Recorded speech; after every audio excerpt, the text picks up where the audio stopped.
Za početak primijeti koje senzacije osjećaš u tijelu. Možda ti se grče ruke ili ti se crveni lice. Zatim primijeti koje misli ti se javljaju. Možda razmišljaš o tome ne želim biti ovdje. Onda se vjerojatno radi o strahu. Isto tako može ti pomoći lista emocija, tako da proširiš svoj emocionalni rječnik i možeš objasniti kako se osjećaš.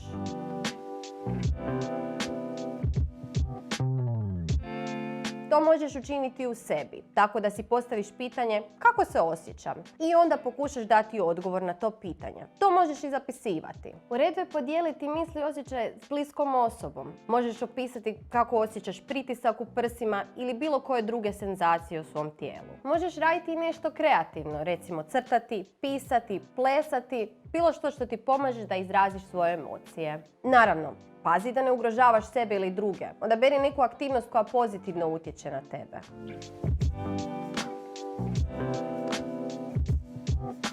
Možda ti se čini kao da neke emocije ne treba izražavati ili da su one loše, jer čuješ poruke kao nemoj plakati ili nemoj se ljutiti. Ali važno mi je da znaš da ne postoje loše emocije. Svaka emocija je vrijedna, iako ponekad može biti neugodna.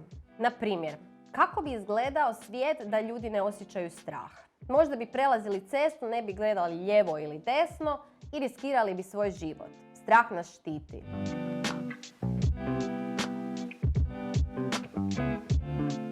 Zamisli da je tvoje tijelo balon, a zrak koji ga puni neugodne emocije. Kada te emocije zadržavaš i ne izražavaš, one se nakupljaju i u nekoj nebitnoj situaciji dogodi se eksplozija.